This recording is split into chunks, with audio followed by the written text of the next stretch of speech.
बागेश्वर धाम के धीरेन्द्र शास्त्री जैसे मैं सम्मान चुनौती देता हूं, किसी गर्व घमंड से नहीं, सम्मान के साथ तुम कथा सुनाओगे, स्वागत करता हूं।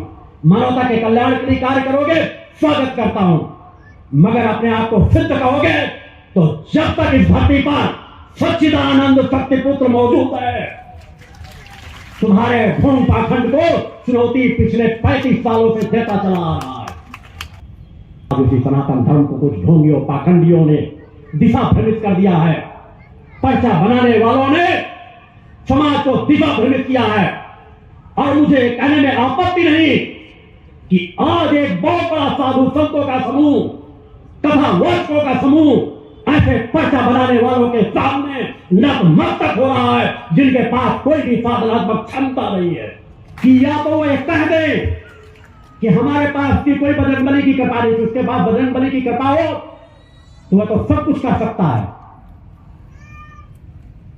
कह दे हम नहीं कर सकते तो यह मां का रजकण, माता आदि शक्ति जगत जननी जगदम्बा की कृपा से मात्र अपने 11 दिन के अनुष्ठान के बल पर जोशी मठ की धंसती हुई जमीन को सैकड़ों साल के लिए स्थिर कर देगा।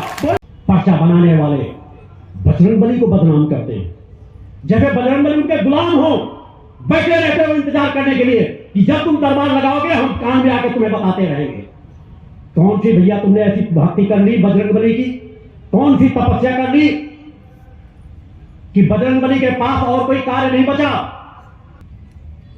पंडोखर में गुरुशरण शर्मा जैसे लोग पूरे समाज को दिशा भ्रमित कर रहे हैं, पैसे के बल पर लोगों को बेवकूफ बना रहे हैं।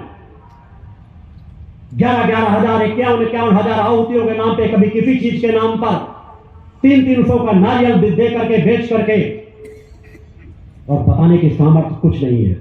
हो सकता है आज के काल में वे कुछ गलतियां दिख रही हों, मगर वे आज की गलती नहीं है। रामचरितमानस जैसा ग्रंथ जो आज मानवता को दिशा देने वाला है, मानवता को सब कुछ प्रदान करने वाला है, यदि उसे आप ग्रहण करना चाहो, सभी रिश्ते नातों के बारे में एक मार्ग दिया गया है। प्रभु राम जिन्होंने कभी किसी से भेदभाव नहीं किया। अब उस काल परिस्थिति में कोई लेखन करने वाला तो वही सत्य लिखेगा जो उस काल परिस्थिति में मौजूद था, जो उस काल परिस्थितियों में चल रहा था। समाज में कुरीतियां रही हो या अन्य विचारधाराएं रही हो, वो उन्हें बदल करके तो नहीं लिखेगा। ऐसा महान ग्रंथ लिखने की सामर्थ्य हर एक के पास नहीं होती। आज उस रामचरितमानस का परिणाम ही है भव्य राम का मंदिर बनना। उसी रामचरितमानस ने तो हमें जीवंत बनाए रखा कि हम एक न एक दिन प्रभु राम का मंदिर बना करके मानेंगे। माता पिता ऋषि मुनियों ने एक लाइन में हमारा सब कुछ सार पिरो दिया था। गंगा बड़ी गोदावरी, तीर्थ बड़े प्रयाग, सबसे बड़ी अयोध्या जहां रामलीला अवतार। करते रहे इन शब्दों के माध्यम से कि मानवता सनातन धर्म भूल न जाए कि मानवता और सनातन धर्म में कितनी बड़ी ताकत है, और हम अयोध्या को न भूल जाएं। इन तीर्थों से बढ़ करके अयोध्या है, यह एहसास कराते रहे। उस एहसास ने अभी साकार रूप धारण किया। हम धर्म को कौन नष्ट कर सकता है? यहां केवल एक ग्रंथ नहीं, एक ऋषि, एक मुनि नहीं, तुम साधु संतों को नष्ट कर दोगे, ग्रंथों को नष्ट कर दोगे, क्या तीर्थ स्थानों को भी नष्ट कर दोगे? हम तो कंकड़ पत्थर को भी पूजने वाले हैं, पेड़ों पौधों को भी पूजने वाले हैं, गंगा को भी पूजने वाले हैं, गाय को भी पूजने वाले हैं।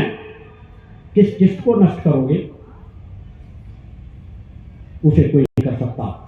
इसलिए आज हम जीवित हैं, इसलिए आज हमारी परंपराएं जीवित हैं। अतः अपने सनातन धर्म पर गर्व करो। अब इसी सनातन धर्म को कुछ ढोंगियों पाखंडियों ने दिशा भ्रमित कर दिया है। पर्चा बनाने वालों ने समाज को दिशा भ्रमित किया है।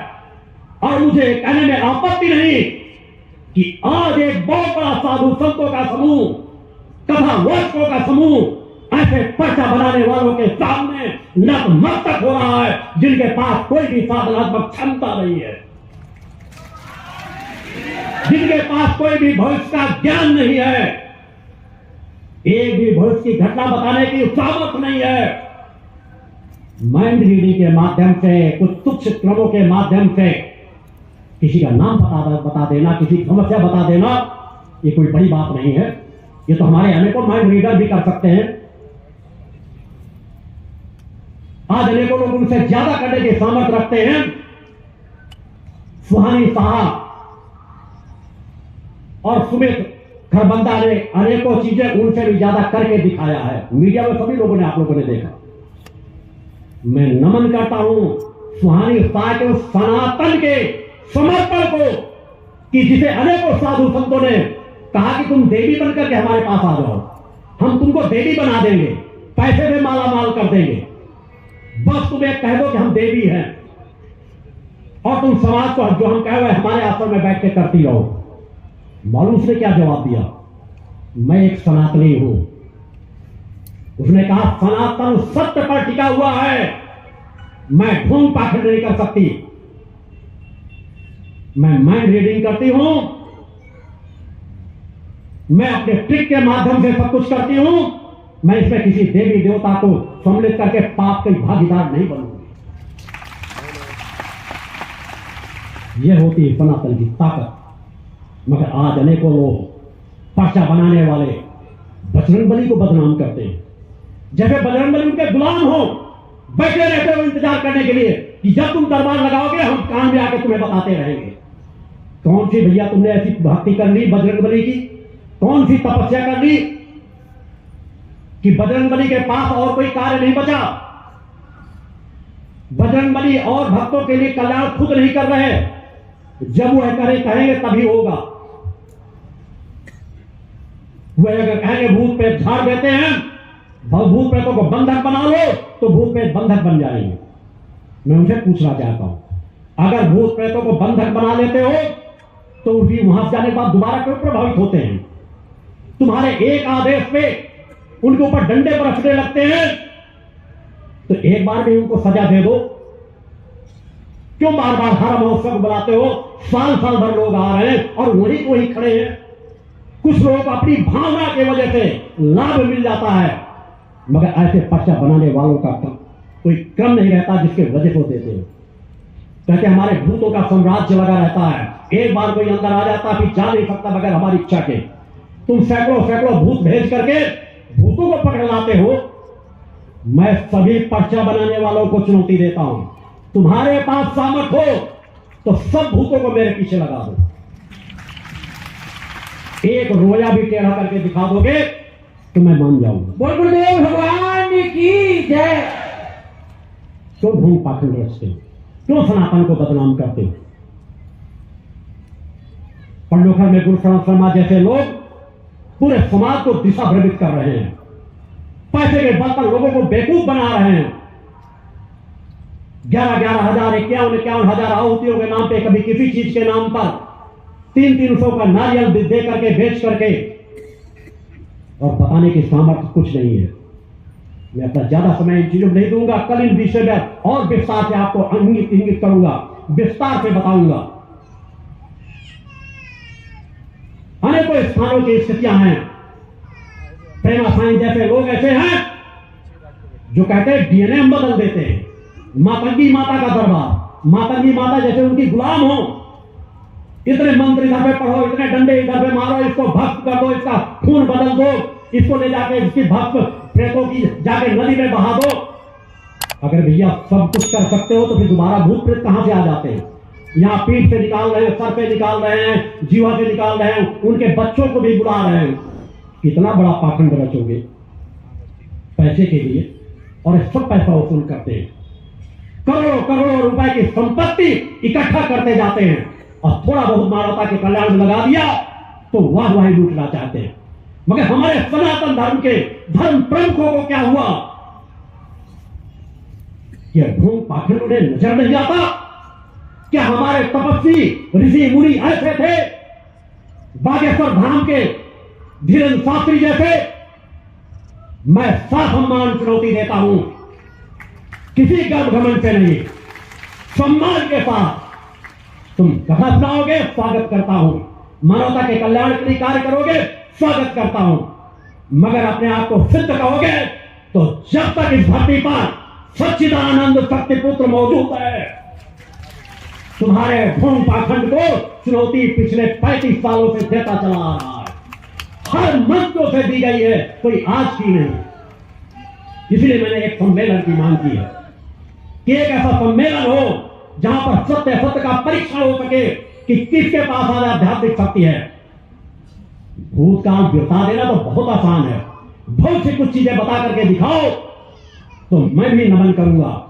और मैंने अपनी यात्रा में 8 जगहों के बीच अगर आज अपनी बात कहता हूं, वह सभी प्रमाण दिए। और अगर मेरे किसी एक प्रमाण को जो रिकॉर्डेड है कोई गलत साबित कर देगा तो उससे बड़े 10 प्रमाण और उपस्थित कर दूंगा। बोल भगवान के यज्ञ में 25 साल पहले जब कोरोना आया, उसके 25 साल पहले कह दिया था कि 25 साल बाद एक ऐसी महामारी आएगी जिसे करोड़ों करोड़ों लोग मारे जाएंगे और विश्व युद्ध प्रारंभ होगा जिसमें भी अनेकों लोग मारे जाएंगे। कोरोना जैसी महामारी आई है, किसी की आंखें तब भी ना खुले तो उसकी अज्ञानता होगी।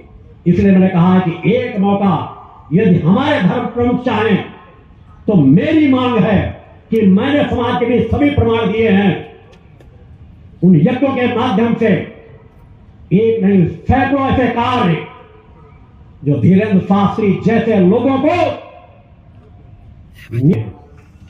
एक कार्य ऐसा करके दिखा दें। भविष्य की घटनाओं के बारे में अनेकों लोगों की मृत्यु के दिन और तारीख, किसके द्वारा मौत दी जाएगी, इसकी जानकारी दी गई है। चित्रकूट जैसे जगह पर किसी के द्वारा की जाने वाला यज्ञ का कर्म का मैं वहां उपस्थित था। पहली आहुति पढ़ते ही मैंने बता दिया था कि इस पंडाल पर आग लगेगी, क्योंकि मैं अग्निसिद्ध साधक हूं। अग्नि मेरी चेतना है। जिस तरह आज कोई किसी दूसरे को सामने देख करके, एक माता पिता अपने बच्चे को देख करके बता देती है बच्चा क्या करना चाहेगा, उसी तरह हमें ये सब दिव्य शक्तियों के अग्निदेव प्रचलित होते ही अग्निदेव का स्वरूप क्या होगा वह स्पष्ट हो जाता है। मैंने 3 बार टोका था। पहली बार कहा अग्नि यहां लगेगी, उन्होंने मेरी तरफ देखा, मैंने कहा हाँ जो मैं कह रहा हूं लगेगी। फिर और उन्होंने आंख घुरेर करके देखा, क्योंकि तब मैं सादे धोती और कुर्ता पहनता था साधक के रूप में। तब उसके पहले मैंने अपनी सभी साधनाएं सिद्ध कर रखी थी। मैंने कहा आग लगेगी और आग लगेगी। ब्रजपाल चौहान आज भी साक्षी है, इनपाल आहूजा वगैरह यहाँ बैठे हुए और कई साधक बैठे हुए हैं। वहां पर आग लगी और जो वहां के धर्मगुरु थे जिनके द्वारा यज्ञ कराया जा रहा था उनको सुरक्षा मुझे ही देनी पड़ी। उनके होटल पर लोग हमला करने के लिए आ गए थे विरोध में, मगर चूंकि मैं फतेहपुर जिले का ही था, बांदा मेरी ननियाल थी, वो कोई क्षति नहीं पहुंचाया। काल का चक्र है, जो होता है हुआ। इस तरह 1-2 प्रमाण नहीं है, रिकॉर्ड के प्रमाण, दर्जनों प्रमाण। एक स्थान पर रहकर दूसरे स्थान की जानकारी देना। कई धर्मगुरुओं का अहंकार मैंने चूर किया है, जिनके अंदर अहंकार था कि हम तो साधु संत के रूप में हैं। तब बाल तब भी रखाता था, साधनात्मक जीवन जीता था। जो रक्षा कोच मेरे शिष्य डालते हैं वह रक्षा कोच अपने गले में धारण करता था। मैंने अपने स्वरूप को समय के साथ आगे खड़ा किया है। रहकर दूसरे स्थान पर जहां एक संत मुझसे टकराया था करके वह अपने आप को सिद्ध कहता था, मैंने उसकी गतिविधियां बताई थी और उन्हें पूछा था कि जब मैंने कहा था एक बात, कोई ऐसी बात पूछ लो जिसे तुम्हें लगे कि एक और साधना का बल से बताई जा सकती है। उसने कहा मेरे बता दो कि मेरे गुरु जी कहाँ हैं। इसमें मैं 2-3 साल से उनसे मुलाकात नहीं कर पाया। इनपाल आहूजा साक्षी है घटना के, उनके घर परिवार के लोग जहां तक 20 लोग और बैठे हुए थे। मैंने कहा तुम धूर्त के धूर्त ही रहोगे। उन गुरु जी की जानकारी तुम्हारे जेब पे पड़ी हुई है। गुरु जी तुम्हारे बलात्कार के केस में इस देश में जेल की सलाखों के अंदर है, जिसकी जानकारी तुम्हें है।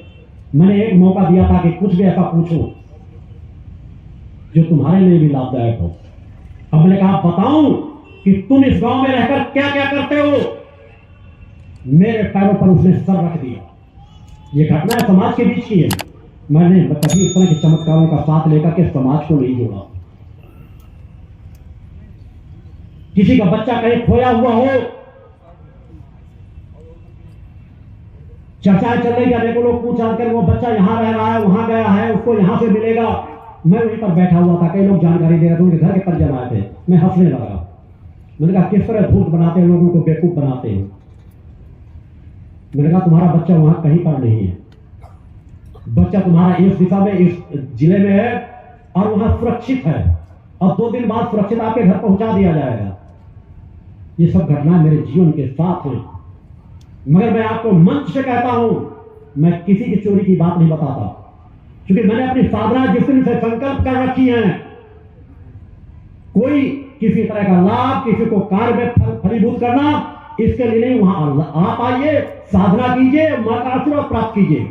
मुझे किसके साथ क्या आशीर्वाद देना है, यह मेरा कर्म है।